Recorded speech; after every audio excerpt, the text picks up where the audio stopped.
ഇറാന് ഒരു ഔദ്യോഗിക പട്ടാളമുണ്ട്, IRNA. അതിൻ്റെ പേരേ കേൾക്കാനില്ല. എല്ലാം നടത്തുന്നത് IRGC ആണ്. വല്ലാത്തൊരു അവസ്ഥയാണ് ഇറാൻ്റെ. അങ്ങനെ നിരാശയിലായി ഇറാൻ വെറുതെ ഗൾഫ് നാടുകളെ ഉപദ്രവിക്കണം. ഉപദ്രവിച്ച് അവസാനം അവർ തിരിച്ചുപദ്രവിക്കാൻ തുടങ്ങിയാൽ ഇറാൻ എന്ത് ചെയ്യും? ഈ ലോഞ്ചർ തകർത്ത് കഴിഞ്ഞാൽ പിന്നെ നിങ്ങൾ എന്ത് ചെയ്യും? കൈകൊണ്ട് കുന്തെറിയുന്ന പോലെ എറിയാൻ പറ്റില്ല മിസൈൽ. അപ്പോൾ ഇത് മിസൈൽ വിക്ഷേപിക്കാനുള്ള സാധനം തന്നെ ഇവർ തകർത്ത് കളയും. ഇറാന് ഈ യുദ്ധം കരയ്ക്ക് കൊണ്ടുവന്നാൽ കൊള്ളാവുന്നുണ്ട്. കാരണം കരയ്ക്ക് കൊണ്ടുവന്നാൽ അവർക്ക് ജയിക്കാനൊരു സാധ്യതയുണ്ട്, നല്ല സാധ്യതയുണ്ട്. 1-ാം നമ്പർ സാമ്പത്തിക ശക്തി ആരാ? അമേരിക്കയാണ്. 1-ാം നമ്പർ സൈനിക ശക്തി ആരാ? അമേരിക്കയാണ്. ഇറാനെ സപ്പോർട്ട് ചെയ്യാന്ന് പറഞ്ഞിട്ട് നടന്ന കക്ഷികൾ എന്താ ഇപ്പം വേണ്ടാത്തത്? ചൈന, റഷ്യ എവിടെ പോയി? ഇസ്രായേലിന് താല്പര്യം ഇറാൻ ആണവശക്തി ആകരുത്, അവസാനത്തെ ഗ്രാം യുറേനിയം വരെ ഇറാനിൽ നിന്ന് മാറ്റണം.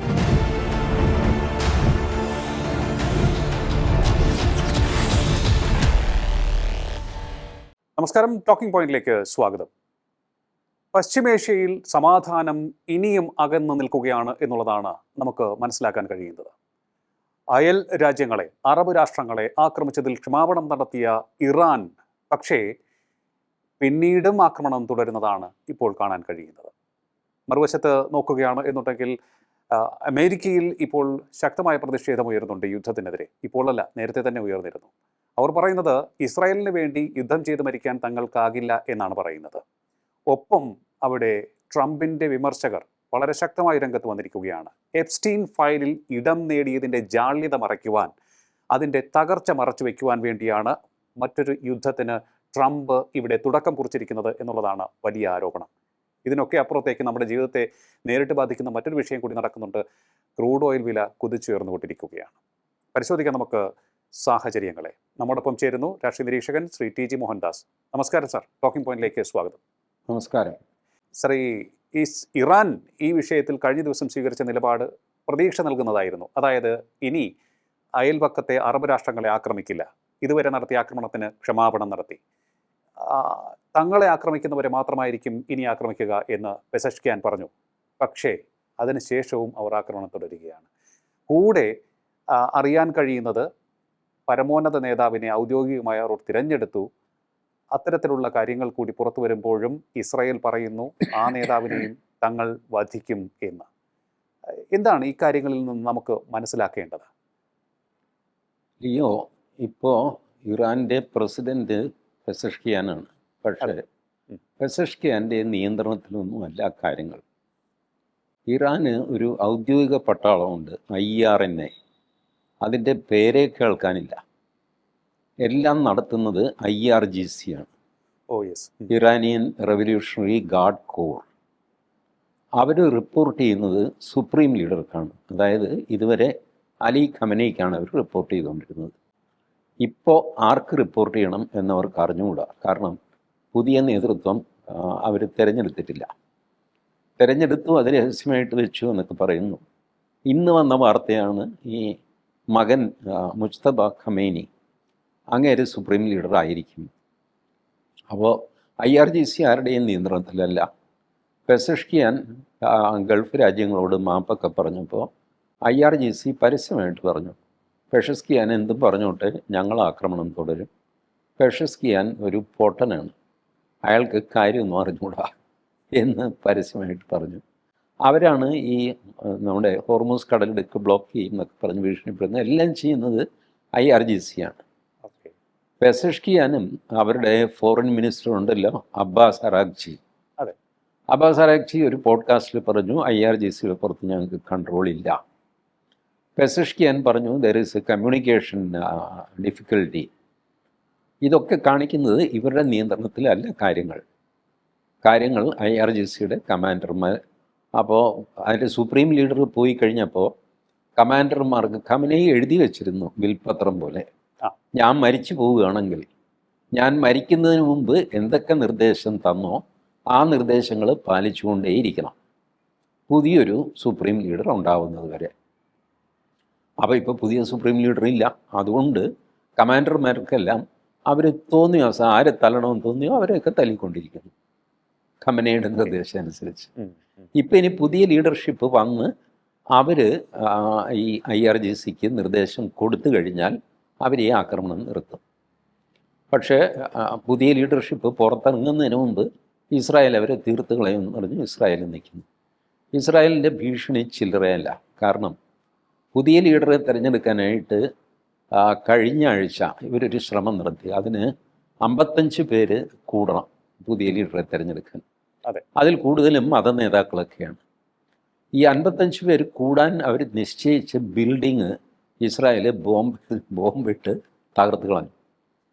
ഒരുമിച്ച് കൂടാൻ ഇസ്രായേൽ സമ്മതിക്കുന്നില്ല, അനങ്ങാൻ സമ്മതിക്കുന്നില്ല. അനങ്ങിയാൽ ബോംബിടും, വെടിവെക്കും. ഇപ്പം ഈ ഖമനയി മരിച്ചു കഴിഞ്ഞപ്പോഴാണ് ഈ വിവരമൊക്കെ പുറത്തു വന്നത്. ടെഹ്റാനിലെ എല്ലാ ട്രാഫിക് ക്യാമറകളും ഇസ്രായേൽ നിരീക്ഷിച്ചുകൊണ്ടിരിക്കുകയാണ്. ഇസ്രായേൽ ഹാക്ക് ചെയ്തു. അപ്പോൾ ആരെങ്ങോട്ട് മൂവ് ചെയ്ത് കഴിഞ്ഞാലും ഇസ്രായേലിന് വിവരം കിട്ടും. ഈ അവസ്ഥയിൽ എങ്ങനെ ഒരു കാര്യം അവർ നടത്തിയെടുക്കും? ഒരു നേതാവിനെ തിരഞ്ഞെടുക്കാൻ പറ്റില്ല, നേതാവാകാൻ ആളില്ല. കാരണം നേതാവായാൽ ആ സെക്കൻഡിൽ അവൻ നോട്ടപ്പുള്ളിയായി ഇസ്രായേലിൻ്റെ എപ്പോൾ കൊന്നു എന്ന് ചോദിച്ചാൽ മതി. ആ അവസ്ഥയാണ്. അതെ, ടെഹ്റാൻ നഗരം മൊത്തം അവർ ബോംബിട്ട് ഉഴുത് മറിച്ചു കഴിഞ്ഞു. അപ്പോൾ വല്ലാത്തൊരു അവസ്ഥയാണ് ഇറാൻ്റെ. അങ്ങനെ നിരാശയിലായി ഇറാൻ വെറുതെ ഗൾഫ് നാടുകളെ ഉപദ്രവിക്കണം. ഉപദ്രവിച്ച് അവസാനം അവർ തിരിച്ചുപദ്രവിക്കാൻ തുടങ്ങിയാൽ ഇറാൻ എന്ത് ചെയ്യും? മാത്രമല്ല, ഇറാൻ്റെ കയ്യിലെ മിസൈൽ ശേഖരം കുറഞ്ഞു വരികയാണ്. ഈ മിസൈൽ വിടാൻ എളുപ്പമാണ്, ആ സമയം കൊണ്ട് അത് ഉണ്ടാക്കിയെടുക്കാൻ പറ്റില്ലല്ലോ. വിടാൻ ഒറ്റ സെക്കൻഡ് മതി, അതോടെ അത് തീർന്നു. പിന്നെ അതുപോലത്തെ ഒരു മിസൈൽ ഉണ്ടാക്കി വരണ്ടേ? ഇതൊരു ദിവസം തീർന്നു പോകും, ഈ സ്റ്റോക്ക് തീർന്നു പോകും. അതുകൊണ്ടാണ് അമേരിക്കയും ഇസ്രായേലും മിസൈൽ ലോഞ്ചറുകൾ തകർക്കുന്നത്. കാരണം ഒരു യന്ത്രത്തിൽ വെച്ചാണല്ലോ ലോഞ്ച് ചെയ്യുന്നത് മിസൈൽ. അതിനെയാണ് ലോഞ്ചർ എന്ന് പറയുന്നത്. ഈ ലോഞ്ചർ തകർത്ത് കഴിഞ്ഞാൽ പിന്നെ നിങ്ങൾ എന്ത് ചെയ്യും? കൈകൊണ്ട് കുന്തെറിയുന്ന പോലെ എറിയാൻ പറ്റില്ല മിസൈൽ. അപ്പോൾ ഇത് മിസൈൽ വിക്ഷേപിക്കാനുള്ള സാധനം തന്നെ ഇവർ തകർത്ത് കളയുന്നു. കാരണം അവർ നോക്കുമ്പോൾ ലാഭം മിസൈലിനെ ന്യൂട്രലൈസ് ചെയ്യുകയല്ല, ലോഞ്ചർ നശിപ്പിക്കുകയാണ്. ലോഞ്ചർ നശിപ്പിച്ചാൽ അവിടെ പിന്നെ അവർക്കൊന്നും ചെയ്യാൻ പറ്റില്ല. ഇറാൻ അതിന് പകരം എന്ത് ചെയ്തു? ലോഞ്ചർ ഡീസെൻട്രലൈസ് ചെയ്തു. കമാൻഡർമാർക്ക് നിർദ്ദേശം കൊടുത്തു, നിങ്ങളുടെ ലോഞ്ചർ നിങ്ങൾ സംരക്ഷിക്കണം, എവിടെയാണെന്ന് വെച്ചാൽ കൊണ്ടുപോയിട്ട് എങ്ങോട്ടാണെന്ന് വെച്ചാൽ മിസൈൽ അയച്ചു. അങ്ങനെ ലോഞ്ചറുകൾ വലിയ രീതിയിൽ ഡീസെൻട്രലൈസ് ചെയ്യപ്പെട്ട് പല സ്ഥലങ്ങളിലേക്ക് കൊണ്ടുപോയിക്കൊണ്ടിരിക്കുകയാണ്. ഈ നീക്കം ഇസ്രായേൽ നിരീക്ഷിക്കുന്നു. പോണ വഴിക്ക് ഇവൻ്റെ ലോഞ്ചറേയും ഇവനെ അടക്കം തീർത്ത് കളയുന്നു. ഇങ്ങനെ വല്ലാത്തൊരു അവസ്ഥയിൽ നിൽക്കുകയാണ്. വേറൊരു വിഷയം ഇപ്പോൾ മനസ്സിലാക്കാൻ കഴിയുന്നത്, ചില റിപ്പോർട്ടുകൾ പുറത്തു വരുന്നത്, ഇറാൻ അവരുടെ മലനിരകളൊക്കെ തന്നെ തുരന്ന് അതിനടിയിൽ മിസൈൽ സിറ്റീസ് സ്ഥാപിച്ചിട്ടുണ്ട്, മിസൈലെല്ലാം സൂക്ഷിക്കാൻ വേണ്ടി. ഇപ്പോൾ ഈ മിസൈൽ സിറ്റികളുടെയൊക്കെ തന്നെ കവാടത്തിലേക്ക് നിരന്തരം ഇസ്രായേലിൻ്റെ ഷെല്ലിംഗ് നടക്കുന്നു, വെടിവയ്പ്പ് മിസൈൽ ആക്രമണം നടന്നുകൊണ്ടിരിക്കുകയാണ്. അവർക്ക് ആ മിസൈലൊന്നും പുറത്തെടുക്കാൻ സാധിക്കാത്തൊരവസ്ഥയുണ്ട്. ഇങ്ങനൊരു കാര്യം കൂടി അവിടെ നിന്ന് ഇപ്പോൾ കേൾക്കാൻ കഴിയുന്നുണ്ട്. അത് ശരിയായിരിക്കും. അതിൽ ഞാൻ അത്ഭുതമൊന്നും പ്രകടിപ്പിക്കുന്നു. ഇതിൻ്റെയൊക്കെ വിഷ്വൽസോ സംഗതി കുറച്ചല്ലേ പുറത്തേക്ക് വരും. അതെ. ഈ പലരും ധരിക്കുന്നത് ഇതൊരു സാധാരണ കരയുദ്ധമായിട്ടാണ്. കരയുദ്ധം ഇല്ല. വാസ്തവത്തിൽ പട്ടാളക്കാർ നിലത്തിറങ്ങി തോക്കെടുത്ത് വെടിവയ്ക്കുന്നൊരു യുദ്ധമല്ലല്ലോ നടക്കുന്നത്. എല്ലാം ആകാശത്തു നിന്നാണ് അമേരിക്ക ആണെങ്കിലും ഇസ്രായേൽ ആണെങ്കിലും ചെയ്യുന്നത്. ഇറാന് ഈ യുദ്ധം കരയ്ക്ക് കൊണ്ടുവന്നാൽ കൊള്ളാവുന്നുണ്ട്. കാരണം കരയ്ക്ക് കൊണ്ടുവന്നാൽ അവർക്ക് ജയിക്കാനൊരു സാധ്യതയുണ്ട്, നല്ല സാധ്യതയുണ്ട്. ഇറാൻ എന്ന പ്രദേശം അസാമാന്യമായ മലനിരകളും കുറേ മരുഭൂമിയും അതിൻ്റെ നടുക്ക് പ്ലെയിൻ ലാൻഡ് ഇങ്ങനെയൊക്കെയുള്ളൊരു സ്ഥലമാണ് ഇറാൻ. ആ ടെറൈൻ അമേരിക്കയ്ക്കും ഇസ്രായേലിനും പരിചിതമല്ല. അതുകൊണ്ട് തന്നെ അമേരിക്കയും ഇസ്രായേലും ഓരോറ്റ പട്ടാളക്കാരനെ അവിടെ നിലത്തിറക്കില്ല. ഇറാനാണെങ്കിൽ എങ്ങനെയെങ്കിലും ഇവർ നിലത്തിറങ്ങണം എന്ന് ആഗ്രഹിക്കുന്നു. ഇങ്ങനത്തെ ഒരു സൈക്കോളജിക്കൽ വാറും ഇതിൽ നടക്കുന്നുണ്ട്. ധൈര്യമുണ്ടെങ്കിൽ ഇറങ്ങി വാടാ എന്ന് പറയുക. ഇത്തരം വെല്ലുവിളിയൊന്നും ഗവനിക്കുന്ന ആളല്ല നെതന്യാഹു. അയാൾ ഇറങ്ങി ചെല്ലില്ല. അപ്പോൾ ആ ഒരു പ്രശ്നവും നിലനിൽക്കുന്നു. ഗൾഫ് രാജ്യങ്ങൾ എങ്ങനെ പെരുമാറും എന്നുള്ളത് വലിയൊരു കാര്യമാണ്. ഇതുവരെ അവർ തിരിച്ചടിച്ചിട്ടില്ല. വരുന്ന അടി തടുത്തതല്ലാതെ അവർ തിരിച്ചടിച്ചിട്ടില്ല. UAE കഴിഞ്ഞ ദിവസം പറഞ്ഞു 197 മിസൈല് UAEക്ക് നേരെ ഇവർ തൊടുത്തു. അതിൽ 194 UAE തടുത്തു, 3 താഴെ വീണു. ആ 3 കുറച്ച് നാശനഷ്ടങ്ങൾ അവർക്ക് ഉണ്ടാകുകയും ചെയ്തു. അപ്പോൾ അവർ കംപ്ലീറ്റ് ഡിഫെൻസീവിൽ നിൽക്കുകയാണ് ഇതുവരെ. പക്ഷേ സൗദി വാണിംഗ് കൊടുത്തു, ഇതിങ്ങനെ പോയി കഴിഞ്ഞാൽ ഞങ്ങൾക്ക് നിങ്ങളെ ആക്രമിക്കേണ്ടി വരും, ഞങ്ങൾ നിരപരാധികളാണ്, ഞങ്ങളെ വെറുതെ ഉപദ്രവിക്കരുത്. അപ്പോൾ ഇവർക്ക് ഈ അമേരിക്കൻ ബേസസ് ഗൾഫിലുണ്ട് എന്നുള്ളതാണല്ലോ പോയിൻ്റ്. പക്ഷേ ഇവരെ ആക്രമിക്കുന്നത് ബേസിലേക്കല്ല, അവരുടെ റിഫൈനറി, അവരുടെ ഗ്യാസ് സ്റ്റേഷൻ, ഇതൊക്കെയാണ് ഇവരെ ആക്രമിക്കുന്നത് IRGC അഥവാ ഇറാൻ. അപ്പോൾ അമേരിക്കൻ ബേസ് ആക്രമിക്കുക എന്ന് പറഞ്ഞ് മിസൈൽ വിട്ടിട്ട് മറ്റ് ഇൻസ്റ്റലേഷൻ്റെ പുറത്ത് ആ മിസൈൽ വീഴുമ്പോൾ ഇവർക്കുണ്ടാകുന്ന നാശനഷ്ടം ആലോചിച്ച് നോക്കി. നാളെ ഇവരെല്ലാം കൂടെ തിരിച്ചടിക്കാൻ തുടങ്ങിക്കഴിഞ്ഞാൽ എന്താവും ഇറാൻ്റെ സ്ഥിതി? ഇറാൻ്റെ കൂട്ടത്തിൽ ആരുമില്ലാത്ത അവസ്ഥയാണ്. തുർക്കിയില്ല, ആരുമില്ല, ഇറാഖില്ല, ഗൾഫ് നാടുകൾ മുഴുവൻ എതിരാണ്. അങ്ങനെ ഒറ്റയ്ക്ക് നിൽക്കുകയാണ് ഇറാൻ. പിന്നെ ഇറാൻ ആശ്രയിക്കാവുന്ന ഒരു രാജ്യം പാകിസ്ഥാനാണ്. പാകിസ്ഥാനാണെങ്കിൽ അമേരിക്കയുടെ കാൽക്കീഴിലുമാണ്. പക്ഷേ പാകിസ്ഥാൻ പ്രസ്താവനയൊക്കെ ഇറക്കുന്നുണ്ട് കേട്ടോ, ഇറാനെ അനുകൂലിച്ച് ഇഷ്ടം പോലെ പ്രസ്താവന പാകിസ്ഥാൻ ഇറക്കുന്നുണ്ട്. പക്ഷേ അനങ്ങുന്നില്ല പാകിസ്ഥാൻ, ഒന്നും ചെയ്യാനും സാധ്യമല്ല. അതെ, ഒന്നും ചെയ്യാൻ സാധ്യതയില്ല. എനിക്കൊന്ന് ഈ എല്ലാ വഴികളും അടഞ്ഞതുകൊണ്ടായിരിക്കണം, പ്രതീക്ഷ നഷ്ടപ്പെട്ടതുകൊണ്ടായിരിക്കണം പെസഷ്കിയാൻ യാതൊരു നിർവാഹവുമില്ലാതെ പരസ്യമായി ക്ഷമാപണം നടത്തുകയും തങ്ങളെ ആക്രമിക്കുന്നവരെ അല്ലാതെ ഇനി ആരെയും തിരിച്ചടിക്കില്ല എന്നും കഴിഞ്ഞ ദിവസം പറഞ്ഞത്. അങ്ങനെ ആയിരിക്കണം അല്ലേ സർ?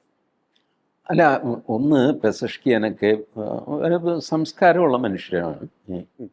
ഈ നടക്കുന്നത് ഒന്നും തന്നെ ശരിയല്ല എന്നൊക്കെ ഉള്ളിൽ അറിയാവുന്ന ആൾക്കാരാണ്. പെസഷ്കിയാൻ മാപ്പ് പറഞ്ഞത് ഒരു തോൽവിയുടെ ലക്ഷണമായിട്ട് കാണണ്ട, അതൊരു സംസ്കാരത്തിൻ്റെ ലക്ഷണമാണ്. എന്തൊക്കെ പറഞ്ഞു കഴിഞ്ഞാലും ഗൾഫ് നാടുകളെ ആക്രമിക്കാൻ ഒരു ന്യായവും ഇല്ല എന്നുള്ളതാണ് സത്യം. അവിടെ അമേരിക്കയുടെ ബേസ് ഉണ്ട്. ബട്ട് സൗദി അടക്കം ഗൾഫ് നാടുകൾ അമേരിക്കയോട് ആദ്യമേ പറഞ്ഞു, ഈ യുദ്ധമേ പാടില്ല, ഇനി നിങ്ങൾ യുദ്ധം ചെയ്യാനാണ് തീരുമാനമെങ്കിൽ ഞങ്ങളുടെ മണ്ണിൽ നിന്ന് യുദ്ധം നടത്തരുത്. ഇപ്പോഴും അമേരിക്ക അത് ചെയ്യുന്നില്ല. ഇപ്പോഴും ഗൾഫ് നാട്, അല്ലെങ്കിൽ അമേരിക്കയ്ക്ക് അവരുടെ ബേസസ് ഉപയോഗിക്കാമല്ലോ, അവർ ഉപയോഗിക്കുന്നില്ലല്ലോ ഇപ്പോഴും. അവർ വേറെ വഴിക്കാണ് ഇറാനെ അടിക്കുന്നത്. അവർ കൂടുതലും അബ്രഹാം ലിങ്കൺ എന്ന വിമാനവാഹിനി കപ്പലിൽ നിന്ന് അവിടെ നിന്നൊക്കെയാണ് അവരുടെ അടി വരുന്നത്. കൂടുതലും അടിക്കുന്നത് ഇസ്രായേലാണ്, അമേരിക്കയല്ല. അപ്പോൾ ഈ രീതിയിൽ നോക്കുമ്പോൾ ഗൾഫ് നാടുകൾ ഇക്കാര്യത്തിൽ തീർത്തും നിഷ്കളങ്കരാണ്. എന്തിനാണ് ഇറാൻ അവരെ ആക്രമിക്കുന്നത്? അതിൻ്റെ മനസാക്ഷിക്കുത്തുകൊണ്ടാണ് പെസഷ്കിയാൻ അവരോട് മാപ്പ് പറഞ്ഞത്. അല്ലാതെ ഇറാൻ ഒരബദ്ധം പറ്റി പോക്ക് കേസാണ്, അങ്ങനെ ആ രീതിയിൽ അതിനെ കാണണ്ട. ആത്മവിശ്വാസത്തിൽ നിന്നുള്ള ഒരു അപ്പോളജിയാണിത്. അതേസമയം ഇറാൻ ഇസ്രായേലിന് നേർക്കുള്ള ആക്രമണം തുടരുന്നുകൊണ്ട് എല്ലാ രീതിയിലും. അതെ സർ, മറുവശത്ത് മറ്റൊരു വാർത്ത കൂടി വരുന്നത്, അത് കഴിഞ്ഞ് കുറച്ച് ദിവസമായി ഇങ്ങനെ ചെറുതായൊക്കെ തന്നെ പുറത്തു വന്നുകൊണ്ടിരുന്നു, പക്ഷേ ഇപ്പോൾ കുറച്ചുകൂടി സ്ട്രോങ് ആയിട്ട് വരുന്നുണ്ട്. അതായത് അമേരിക്കയിൽ ട്രംപിൻ്റെ ജനപ്രീതി ഇടിഞ്ഞു എന്ന് കഴിഞ്ഞ ആഴ്ച നമ്മൾ പറഞ്ഞിരുന്നു. പക്ഷേ അതിന് പുറമെ അദ്ദേഹത്തിനെതിരെ വല്ലാത്ത ആരോപണങ്ങളും ഉയരുന്നുണ്ട്. എപ്സ്റ്റീൻ ഫയലിൽ ഇടം പിടിക്കേണ്ടി വന്ന ഗതികെട്ട ഒരു പ്രസിഡൻ്റാണ് ട്രംപ്. ആ എപ്സ്റ്റീൻ ഫയലിൽ പെട്ടതിൻ്റെ നാണക്കേട് മറയ്ക്കാൻ വേണ്ടി, അത് മറ്റുള്ളവരുടെ ഇടയിൽ ചർച്ചയാകാതിരിക്കാൻ വേണ്ടി ആണ് ഇത്തരത്തിലൊരു യുദ്ധം ട്രംപ് തുടങ്ങി വെച്ചത് എന്നാണ് അമേരിക്കയിൽ തന്നെ ഇപ്പോൾ ചർച്ചയായിക്കൊണ്ടിരിക്കുന്നത്. ഈ എപ്സ്റ്റീൻ ഫയലിലെ ട്രംപിൻ്റെ പേര്, അതിൻ്റെ വീഡിയോ അത് യൂട്യൂബിലുണ്ട്. ട്രംപ് എപ്സ്റ്റീനെ സന്ദർശിക്കുന്നത് അത് ഇതൊക്കെ ആയിട്ട് എത്രയോ നാളായിട്ടത് യൂട്യൂബിലുണ്ട്. ആ വീഡിയോ നേരത്തെ തന്നെ ലീക്കായിരുന്നു. ഒഫീഷ്യലി എപ്സ്റ്റീൻ ഫയൽ ഡീക്ലാസിഫൈ ചെയ്യുന്നതിന് മുമ്പ് തന്നെ ട്രംപിൻ്റെ വീഡിയോ ലീക്കായിട്ട് പുറത്തു വന്നിരുന്നു. ഇപ്പോഴും നമ്മൾ യൂട്യൂബിൽ നോക്കിയാൽ അത് കാണാം. അത് വലിയ കാര്യമൊന്നുമല്ല. അതിനുശേഷം ഈ ഫയൽ, എപ്സ്റ്റീൻ ഫയൽസ് എല്ലാം ഡീക്ലാസിഫൈ ചെയ്യണമെന്ന് വലിയ മുറവിളി ഉണ്ടായപ്പോഴാണ് ട്രംപ് ഇത് ഡീക്ലാസിഫൈ ചെയ്തത്. ഡീക്ലാസിഫൈ ചെയ്തിട്ടും അതിനകത്ത് ഒരുപാട് റിഡാക്ഷൻ നടത്തിയിരുന്നു, ഒരുപാട് കാര്യങ്ങൾ മറച്ചു വെച്ചിട്ടുണ്ട്, അതിൽ ബ്ലാക്കൻ ചെയ്തിട്ടുണ്ട്, കമ്മ്യൂണിക്കേഷൻ അത് ഇതൊക്കെ.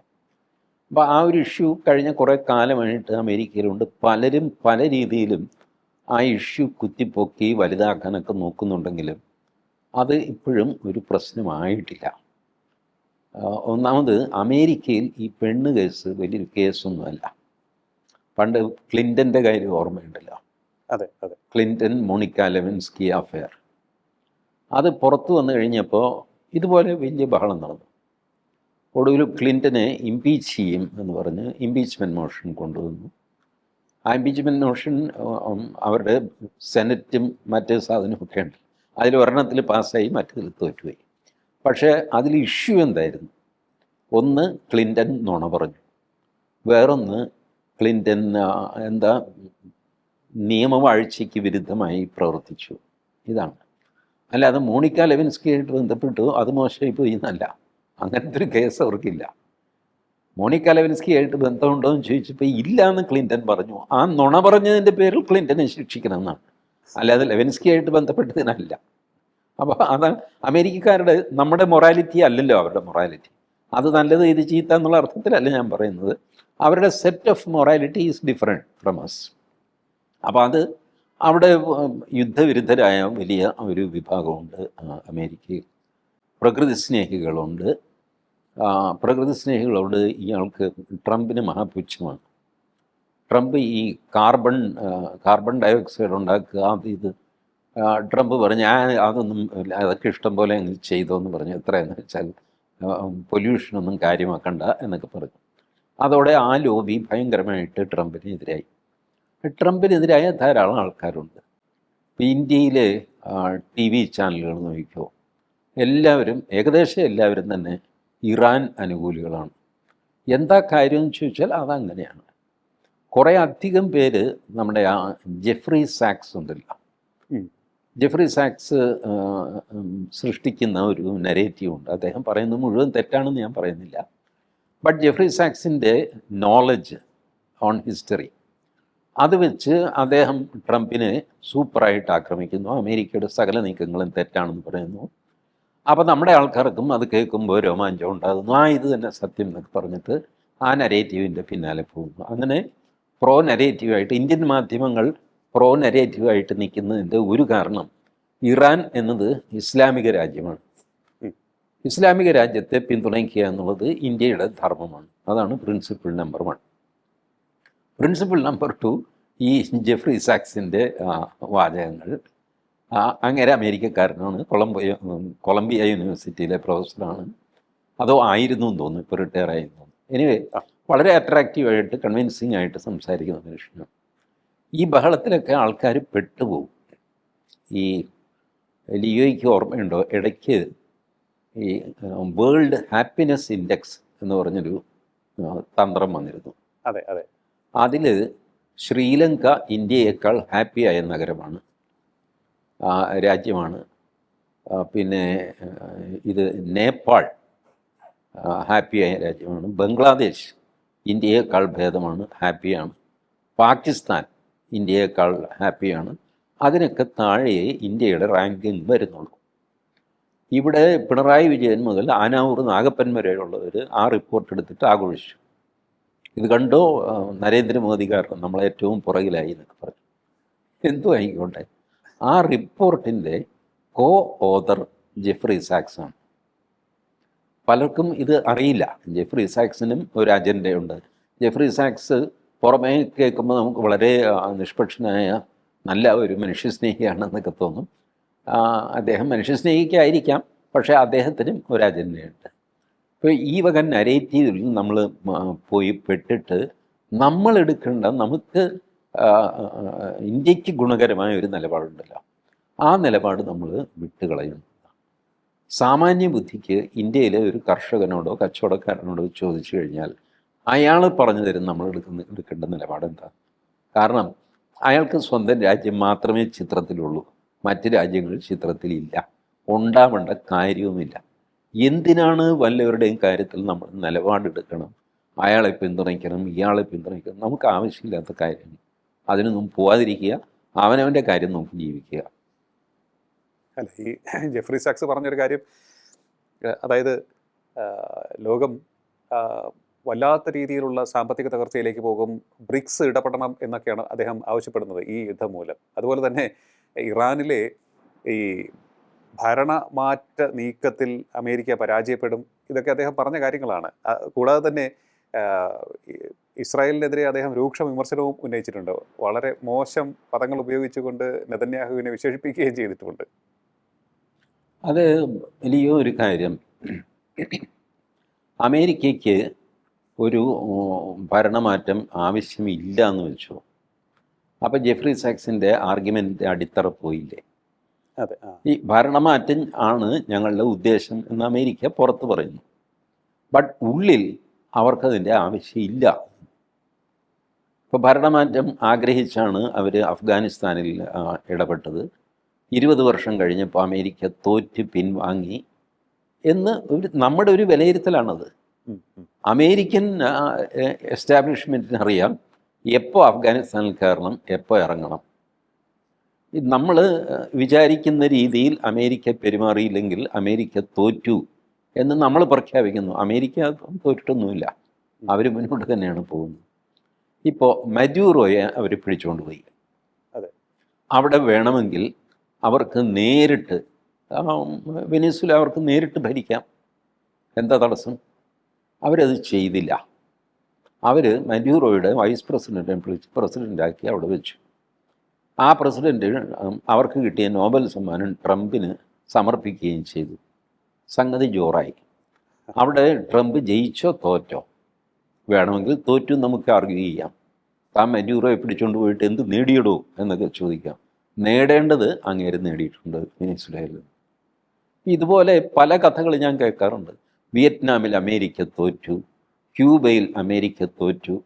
ഒരു കാര്യമില്ലയോ അമേരിക്ക ഇപ്പോഴും എനിക്ക് അമേരിക്കയോട് ഭക്തിയൊന്നുമില്ല. അവർ മഹാഭാവികളാണെന്ന് എനിക്ക് നന്നായിട്ടറിയാം. വേണ്ടാത്ത കാര്യങ്ങളിലൊക്കെ, വേണ്ടാത്തതെന്ന് വെച്ചാൽ അവർക്ക് വേണമെന്ന് തോന്നുന്ന കാര്യങ്ങളിൽ അവർ കൊണ്ടുപോയി തലയിടുകയും വെറും ബലം കൊണ്ട്, ശക്തി കൊണ്ട് കാര്യം നേടിയെടുക്കുകയും ചെയ്യുന്നൊരു രാജ്യമാണ് അമേരിക്ക. ഒരു ധാർമ്മികതയും ഇല്ലാത്ത ആൾക്കാരാണ്. ബട്ട് അതുകൊണ്ട് അവർ തോൽക്കണം എന്നൊക്കെ നമുക്ക് ആഗ്രഹിച്ച് നടക്കാം എന്നുള്ളതല്ലാതെ ചരിത്രം എടുത്തു നോക്കുക, അവരിപ്പോഴും നമ്പർ 1 അല്ലേ? അതെ അതെ. സാമ്പത്തിക ശക്തി 1-ാം നമ്പർ സാമ്പത്തിക ശക്തി ആരാ? അമേരിക്കയാണ്. 1-ാം നമ്പർ സൈനിക ശക്തി ആരാ? അമേരിക്കയാണ്. ഇറാനെ സപ്പോർട്ട് ചെയ്യാന്ന് പറഞ്ഞിട്ട് നടന്ന കക്ഷികൾ എന്താ ഇപ്പം വേണ്ടാത്തത്? ചൈന, റഷ്യ എവിടെ പോയി? എന്താരും അനങ്ങാത്തത്? അതെ. കാരണം അമേരിക്കയാണ് നമ്പർ 1. ഇത് ഞാൻ പറയുമ്പോൾ എന്നെ അമേരിക്കൻ ഭക്തനാണെന്ന് വിചാരിക്കേണ്ട, എനിക്ക് ഒരു ഭക്തിയില്ല. പക്ഷേ യാഥാർത്ഥ്യം നമുക്ക് കാണാതിരിക്കാൻ പറ്റുമോ? അവനാണ് നമ്പർ 1. അതുകൊണ്ട് ഇവരാരും ഇടപെടുന്നില്ല. വെനിസ്വേലയിൽ ഇടപെട്ടില്ല. ഇനി ക്യൂബയിൽ ട്രംപ് തുറന്നു പറഞ്ഞു കഴിഞ്ഞു അടുത്തത് ക്യൂബയാണ്. വല്ല കാര്യമുണ്ടോ? പക്ഷേ അയാൾ ചിലപ്പോൾ ഇടപെടും ക്യൂബയിൽ. ആര് സപ്പോർട്ട് ചെയ്യും ക്യൂബയെ? പഴയ സോവിയറ്റ് യൂണിയൻ ആയിരുന്നെങ്കിൽ ഇടപെട്ടേനെ. ക്യൂബൻ ക്രൈസിസ് എന്നൊക്കെ പറഞ്ഞ ആ സമയത്ത് സോവിയറ്റ് യൂണിയൻ്റെ നിലപാട് വിഖ്യാതമായിരുന്നില്ല. പക്ഷേ ഇപ്പോൾ ക്യൂബയിൽ ട്രംപ് കയറി കഴിഞ്ഞാൽ റഷ്യ മിണ്ടുകില്ല. കാരണം പുടിൻ തീരുമാനിച്ചു, ഞാനൊന്നിലും തലവയ്ക്കുന്നില്ല, എൻ്റെ ഒരു ഉക്രൈൻ പ്രശ്നമുണ്ട്, അതുകൊണ്ട് ഞാൻ നടന്നോളാം, എനിക്ക് വേറെ ഒന്നും ആവശ്യമില്ല. ചൈന പിന്നെ ഒരു കാര്യത്തിൽ ഇടപെടും, പരമരഹസ്യമായിട്ട് എന്തെങ്കിലും സഹായം ചെയ്യും, ഇൻ്റലിജൻസ് ഷെയർ ചെയ്യും എന്നുള്ളതല്ലാതെ അവരവരുടെ പട്ടാളത്തെയോ അവരുടെ കാശോ ആയുധമോ ഒന്നും മറ്റവൻ്റെ കാര്യത്തിനായിട്ട് വിട്ടുകൊടുക്കില്ല. ആ കാലം കഴിഞ്ഞില്ലയോ? ഞാൻ അധ്വാനിച്ച് ഉണ്ടാക്കിയ ആയുധം, ഞാൻ അധ്വാനിച്ചുണ്ടാക്കിയ കാശ് കൊടുത്ത് മേടിച്ച ആയുധം, എൻ്റെ പട്ടാളക്കാർ അത് ഫ്രീ ആയിട്ട് ഞാൻ എന്തിന് ലിയോയ്ക്ക് തരണം? ഏത് മോക്ഷത്തിന്? ഇതാണ് ഇപ്പോഴത്തെ ചോദ്യം. ഇപ്പോഴത്തേന്നല്ല, എന്നും അങ്ങനെയായിരുന്നു. അതെ അതെ. അല്ല, അപ്പം അതുകൊണ്ട് അനാവശ്യമായിട്ട് ഈ അമേരിക്കക്കെതിരെ മുദ്രാവാക്യം വിളിക്കുക, അമേരിക്ക തോറ്റുപോയി എന്ന് പറയുക, ജെഫ്രി സാക്സിനെ കൊണ്ടുവന്ന് പ്രസംഗിപ്പിക്കുക, ഇതൊക്കെ കൊണ്ട് നമുക്ക് ചെറിയൊരു രോമാഞ്ചമൊക്കെ ഉണ്ടാകും എന്നുള്ളതല്ലാതെ ഒരു പ്രയോജനമില്ല അത്തരം കാര്യങ്ങൾ കൊണ്ട്. സർ, ഇതൊക്കെ കേൾക്കുമ്പോൾ എൻ്റെ മനസ്സറിയാതെ 1953 പോവുകയാണ്. അന്ന് അവിടെ ജനങ്ങൾ തിരഞ്ഞെടുത്തൊരു സർക്കാരുണ്ടായിരുന്നു ഇറാനിൽ. അതിനെ അട്ടിമറിച്ചുകൊണ്ട് അവിടെ ഷാ ഭരണകൂടത്തെ ഇൻസ്റ്റാൾ ചെയ്തത് അന്നത്തെ അമേരിക്കൻ ഭരണകൂടമാണ്. അവരുടെ താല്പര്യങ്ങൾ സംരക്ഷിക്കാൻ വേണ്ടി, അവിടുത്തെ എണ്ണ ഊറ്റാൻ വേണ്ടി. കാരണം എണ്ണ സമ്പത്ത് ആരുടെ കയ്യിലുണ്ടോ അവർക്ക് ലോകത്തെ നിയന്ത്രിക്കാം എന്നുള്ളൊരു അറിവ് അന്ന് അവർക്കുണ്ടായിരുന്നു. അതിനുശേഷം 79 അതവർക്ക് അപ്രതീക്ഷിതമായി നഷ്ടപ്പെടുകയാണ് ചെയ്തത്. അമേരിക്കയ്ക്ക് നഷ്ടപ്പെടുകയാണ് ചെയ്തത്. ആ ഷാ ഭരണകൂടത്തിന് ഭരണം നഷ്ടമായി എന്നുള്ളതിനപ്പുറത്തേക്ക് നമുക്ക് നോക്കുമ്പോൾ മനസ്സിലാകുന്നത് അവിടെ വലിയ രീതിയിൽ ചൂഷണം ചെയ്തുകൊണ്ടിരുന്ന അമേരിക്കയ്ക്കാണ് ആ ഒരു ചൂഷണത്തിൻ്റെ സാധ്യത നഷ്ടപ്പെട്ടത്. അന്ന് മുതൽ അമേരിക്കയുടെ കണ്ണിലെ കരടായി മാറിയ ഇറാനിലേക്ക് അവർ ഇപ്പോൾ തന്നെ ഈ യുദ്ധത്തിന് വേണ്ടി മറ്റും ഇൻവെസ്റ്റ് ചെയ്ത പണം തിരികെ പിടിക്കാൻ അവിടെ അവർക്ക് ഏതെങ്കിലും തരത്തിലുള്ള ഒരു സോഴ്സ് ഉണ്ടാക്കാതെ അവരവിടെ നിന്ന് പിന്മാറുമെന്ന് എനിക്ക് തോന്നുന്നില്ല. അങ്ങ് എന്താണ് അക്കാര്യത്തിൽ കരുതുന്നത്? സത്യം അവർക്കതാണ് താല്പര്യം. ഇസ്രായേലിന് താല്പര്യം ഇറാൻ ആണവശക്തി ആകരുത്, അവസാനത്തെ ഗ്രാം യുറേനിയം വരെ ഇറാനിൽ നിന്ന് മാറ്റണം. ഇതാണ് ഇസ്രായേലിന് താല്പര്യം. അമേരിക്കയ്ക്ക് ആ താല്പര്യം ഇല്ല. ഒരു ആണവായുധം ഇറാനിലിരിക്കുന്നതുകൊണ്ട് അമേരിക്കയ്ക്ക് പേടിയൊന്നുമില്ല. അമേരിക്കയ്ക്ക് താല്പര്യം ഇറാനിലെ എണ്ണ തന്നെയാണ്. മഡൂറോയെ അവർ പിടിച്ചുകൊണ്ട് പോയത് എന്തിനാ? വെനസ്വേലയെ എണ്ണയ്ക്ക് തന്നെയാണ്. മഡൂറോ ഒരു വാവളപ്പനായിരുന്നു. അയാൾ ഇടയ്ക്കിടയ്ക്ക് ട്രംപിനെ വെല്ലുവിളിക്കും. ധൈര്യം ഉണ്ട് വാട കുത്തിക്കളയും എന്നൊക്കെ പറയും. ഇത് കവിഞ്ഞ് മഡൂറോ വേറെ ദ്രോഹമൊന്നും ചെയ്തിട്ടില്ല. ആ മഡൂറോയെ പിടിച്ചുകൊണ്ട് പോകാൻ കാര്യം എന്താണ്? മഡൂറോ അവിടുത്തെ ഈ എണ്ണ ഖനനം കംപ്ലീറ്റ് ദേശസാൽക്കരിച്ചു, പൊതുമേഖലയിൽ മതി എന്ന് തീരുമാനിച്ചു. 3-4 വമ്പൻ അമേരിക്കൻ കമ്പനികളാണ് അവിടെ എണ്ണ കുഴിച്ചെടുക്കുകയും റിഫൈനറിയൊക്കെ ഉണ്ടായിരുന്നു. കംപ്ലീറ്റ് ആ മനുഷ്യൻ ദേശസാൽക്കരിച്ചു. നമുക്കുണ്ട് വെനസ്വേലയിൽ ഇത് ONGCയുടെ ഖനനമുണ്ട്. നമ്മൾ 3000 ചില്ലാനോ അതോ 6000 ചില്ലാനും കോടിയോ മറ്റോ മുടക്കി ചെയ്തതാണ്. ONGCക്ക് അവിടെ ഇൻവെസ്റ്റ്മെൻ്റ് ഉണ്ട്. നമ്മൾ ചില്ലറക്കാരൊന്നുമല്ല. ലിയോ നമ്മളെപ്പറ്റി എന്താ വിചാരിച്ചത്? നമുക്ക് സകല സ്ഥലത്തും സോഴ്സുണ്ട്. ഇതിൻ്റെ നടുക്ക് നമ്മൾ കളിക്കുന്ന പൊളിറ്റിക്സ് നിസ്സാരമല്ല. അസാമാന്യമായ തുരപ്പൻ പണി നമ്മൾ ചെയ്യുന്നുണ്ട്. അത് ശരി. അടിയിലൂടെയുള്ള ബന്ധങ്ങൾ നമ്മൾ നിലനിർത്തുന്നുണ്ട്. അല്ലെ പിന്നെ ഈ റഷ്യൻ എണ്ണ വാങ്ങരുത് വാങ്ങരുത് എന്ന് അമേരിക്ക പറയുന്നു, അതേസമയം റഷ്യയിൽ നിന്ന് എണ്ണ വന്നുകൊണ്ടിരിക്കുന്നു. എങ്ങനെ വരുന്നു ഈ എണ്ണ? ഇത് ഏതെങ്കിലും ഈ നമ്മളുടെ മർച്ചൻ്റ് നേവി ഉണ്ടല്ലോ, മർച്ചൻ്റ് നേവിയിൽ ജോലി ചെയ്ത, കപ്പലിൽ ജോലി ചെയ്ത, റിട്ടയർ ചെയ്ത ആൾക്കാരോട് ചോദിക്കുക എങ്ങനെയാണ് റഷ്യയിൽ നിന്ന് എണ്ണ കൊണ്ടുവരുന്നത്? ഉപരോധം നിലവിലുണ്ടെന്ന് വയ്ക്കുക, എങ്ങനെ കൊണ്ടുവരും? ഇപ്പോൾ ഇറാനെതിരെ ഉപരോധം എത്ര വർഷമായി? പക്ഷേ ഇറാനിൽ നിന്ന് ചൈന എണ്ണ വാങ്ങുന്നു. എങ്ങനെ കൊണ്ടുവരുന്നു അത്? അമേരിക്കയുടെ മൂക്കിന് താഴെ കൂടെ. ഇതൊക്കെ നാട്ടിൽ നടക്കുന്ന, ഇതെല്ലാം നമ്മളും ചെയ്യുന്നുണ്ട്. അല്ലാതെ നമ്മളിങ്ങനെ മാന്യന്മാരായിട്ട് ഇരുന്ന് കഴിഞ്ഞാൽ ഈ ലോകത്ത് ജീവിക്കാൻ പറ്റില്ല. നമ്മളെല്ലാവരുമായിട്ടും നല്ല ബന്ധം പുലർത്തും. പല സ്ഥലത്തും നമ്മുടെ തടി കേടാവുമെന്ന് കണ്ടു കഴിഞ്ഞാൽ നമ്മൾ ഒഴിഞ്ഞു മാറും. ഒഴിഞ്ഞു മാറുന്നത് ശരിയായോ? അഭയം തേടി വന്നവനെ സ്വീകരിക്കണ്ട. കാരണം അഭയം തേടി വന്നവനെയൊക്കെ സ്വീകരിക്കാൻ പോയാൽ അഭയാർത്ഥിയെ കൊണ്ട് നമുക്ക് ഇരിക്കപ്രതിയില്ലാതെയാകും. അപ്പം അത് നോക്കിയും കണ്ടുമൊക്കെ നമ്മൾ ചെയ്യുക, വിവേകപൂർവ്വം ചെയ്യുക. അങ്ങനെയാണ് എല്ലാ രാജ്യങ്ങളും ചെയ്യുന്നത്. ഇപ്പോൾ ഇവിടുന്ന് മ്യാൻമറിൽ നിന്ന് എന്ത് സാധനമാണത്? റോഹിംഗ്യ മുസ്ലിംസ്. അതെ, അവർ ഇന്ത്യയിലേക്ക് വരുന്നു. ഇന്ത്യയിലേക്ക് വരുന്നതിലും എത്രയോ എളുപ്പമാണ് അവർക്ക് ചൈനയിൽ പോകാൻ. എന്താ അവർ പോകാത്തത്? ചൈന കയറ്റുന്നില്ല. അത് തന്നെ. അതെ, ചൈന അതിർത്തി ബ്ലോക്ക്. ഒരെണ്ണം അങ്ങോട്ട് കയറി കഴിഞ്ഞാൽ അപ്പോൾ അതിർത്തിയിലിട്ട് വെടിവെച്ച് കൊല്ലും. ഫിനിഷ്. ആർക്കും ഒരു പരാതിയില്ല. ഇന്ത്യയിൽ എല്ലാവരും കിടന്ന് ബഹളം വയ്ക്കും, റോഹിംഗ്യന്മാരെ നമ്മൾ സ്വീകരിക്കണം, എടുത്ത് തലയിൽ വയ്ക്കണം എന്ന് പറഞ്ഞുകൊണ്ട്. ചൈനയോട് തിരിഞ്ഞു ചോദിക്കുക, ചേട്ടാ താനൊരു 10 എണ്ണത്തെ അടുത്ത് താമസിപ്പിക്കാത്തത് എന്താണ്? ചൈന സമ്മതിക്കില്ല. ചൈനയ്ക്കറിയാം ഈ ദുരിതത്തെ കയറ്റി താമസിപ്പിച്ചു കഴിഞ്ഞാലുള്ള പ്രശ്നം എന്താണ്. അതുകൊണ്ട് ഇത്തരം പ്രിൻസിപ്പിൾസിനൊന്നും ലോക രാഷ്ട്രീയ സാഹചര്യത്തിൽ യാതൊരു പ്രസക്തിയുമില്ല. എല്ലാവരും അവരവരുടെ നിലനിൽപ്പ്, അവരവരുടെ പുരോഗതി ഇതാണ് നോക്കുന്നത്. നമ്മളും അത് നോക്കുന്നു. അങ്ങനെയാണ് നമ്മൾ വെനസ്വേലയിൽ ഇപ്പോഴൊന്നുമല്ല, നേരത്തെ തന്നെ നമുക്ക് ONGCക്ക് അവിടെ എണ്ണപ്പാടമുണ്ട്. അതിപ്പോൾ ഓപ്പറേറ്റ് ചെയ്ത് തുടങ്ങിയോ എന്തായെന്നറിയില്ല. മഡൂറോ അത് സമ്മതിച്ചിരുന്നില്ല എന്നാണ് എനിക്ക് തോന്നുന്നത്. അല്ലെങ്കിൽ തന്നെ വെനസ്വേലയ്ക്ക് അമേരിക്കൻ സാങ്ഷൻ ഉണ്ടായിരുന്നു. അങ്ങനെ നമ്മൾ ഒന്നും ചെയ്യാൻ പറ്റാതെ ഇട്ടിരിക്കുകയായിരുന്നു ആ എണ്ണപ്പാടം. ഇപ്പോൾ അതൊരു പക്ഷേ തുറന്നു കിട്ടുകയാണെങ്കിൽ കുറച്ചെണ്ണം നമുക്ക് സ്വന്തമായിട്ട് തന്നെ വെനസ്വേലയിൽ നിന്ന് കൊണ്ടുവരാൻ പറ്റും. നമ്മൾ കൊണ്ടുപോകാൻ നേരത്ത് ട്രംപ് ചിലപ്പോൾ പറയും, വെനസ്വേലയിൽ നിന്ന് എണ്ണയെടുക്കാൻ ഞാൻ അനുവദിച്ചിരിക്കുന്നു എന്ന് പറയും.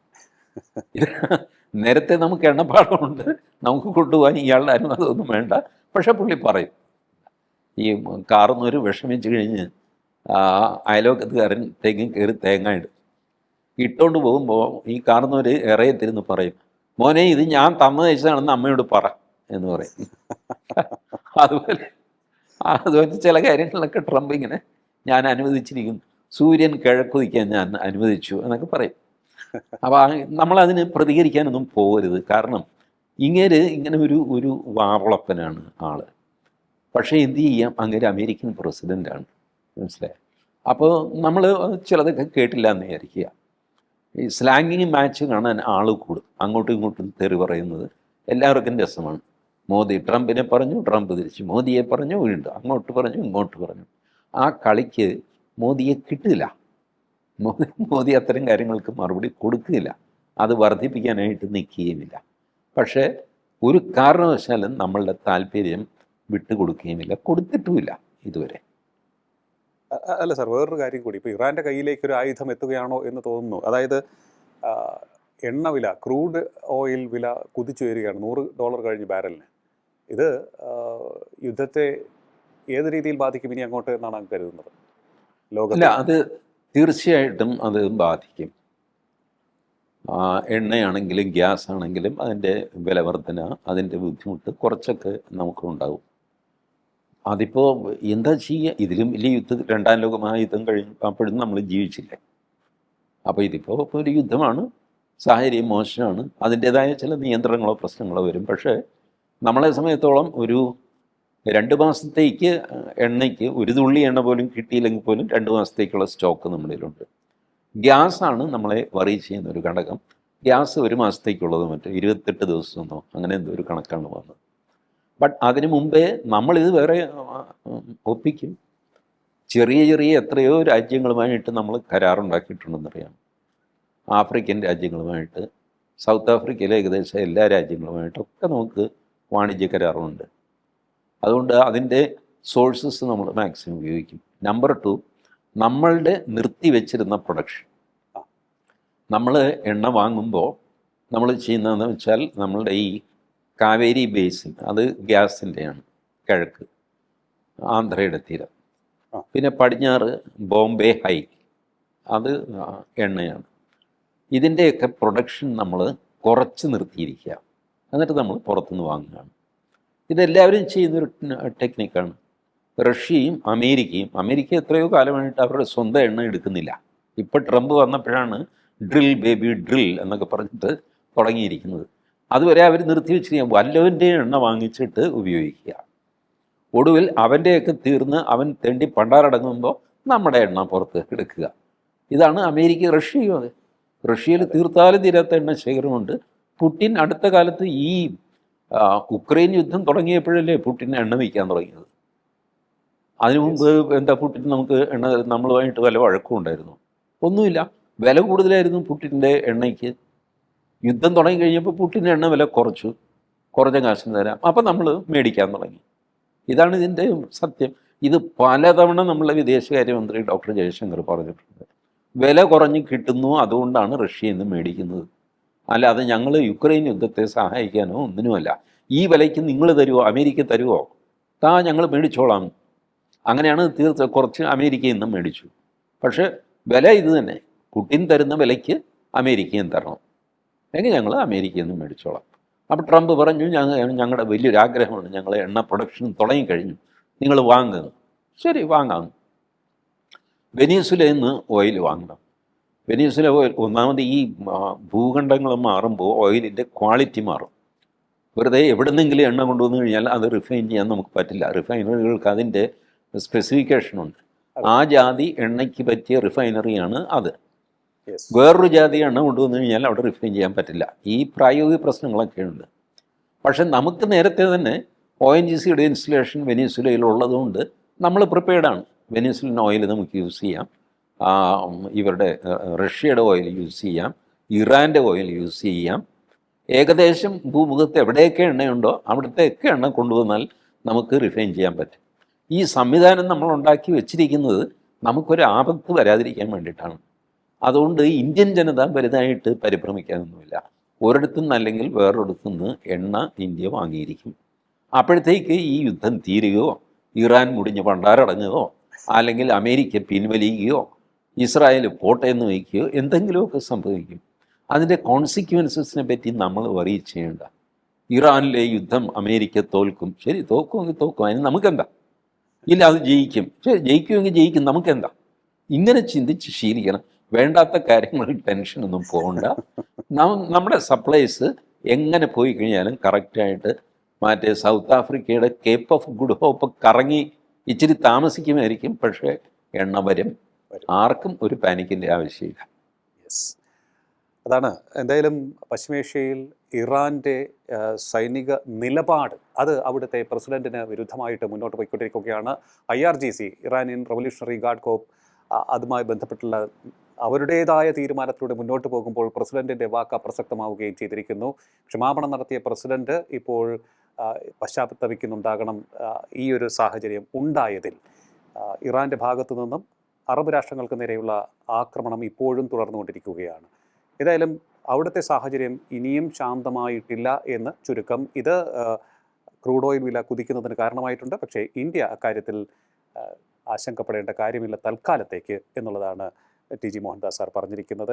ഒപ്പം തന്നെ ആഗോള പൊളിറ്റിക്സിൽ ഇന്ത്യ കൃത്യമായി തന്നെ കരുക്കൾ നീക്കി മുന്നോട്ട് പോവുകയാണ്. അത് സാധാരണക്കാർ നേരെ ചൊവ്വേ നോക്കുമ്പോൾ കാണാൻ സാധിക്കില്ല. അത് വളരെ വൈദഗ്ധ്യത്തോടു കൂടി ഇന്ത്യയുടെ നയതന്ത്ര രംഗത്തുള്ളവരും മിനിസ്ട്രിക്ക് നേതൃത്വം നൽകുന്നവരും ഒക്കെ തന്നെ അത് നിർവഹിക്കുന്നുണ്ട് എന്നുള്ളതാണ് യാഥാർത്ഥ്യം. എപ്സ്റ്റീൻ ഫയൽ അത് മായി ബന്ധപ്പെട്ട് ഉയർന്നു വന്നുകൊണ്ടിരിക്കുന്ന അമേരിക്കയിൽ നടന്നുകൊണ്ടിരിക്കുന്ന വിവാദം അത് കണ്ണിൽ പൊടിയിടാനാണ്. അതുമായി ബന്ധപ്പെട്ട് വലിയ പുകിലൊന്നും അവിടെ ഉണ്ടാകാനുള്ള സാധ്യതയില്ല എന്നും അദ്ദേഹം പറഞ്ഞിരിക്കുകയാണ്. എന്തായാലും പശ്ചിമേഷ്യയിൽ എന്ന് സമാധാനം പുലരും എന്നുള്ളത് ഇപ്പോഴും വ്യക്തമായിട്ടില്ല എന്നുള്ളതാണ് യാഥാർത്ഥ്യം. വളരെയധികം നന്ദി സർ, ഇത്രയും സമയം ടോക്കിംഗ് പോയിന്റുമായി സംസാരിച്ചത്. Thank you. ടോക്കിംഗ് പോയിന്റിൻ്റെ ഈ അധ്യായം ഇവിടെ പൂർണ്ണമാകുന്നു. അടുത്ത എപ്പിസോഡ് കാണാം നമുക്ക്. നമസ്കാരം.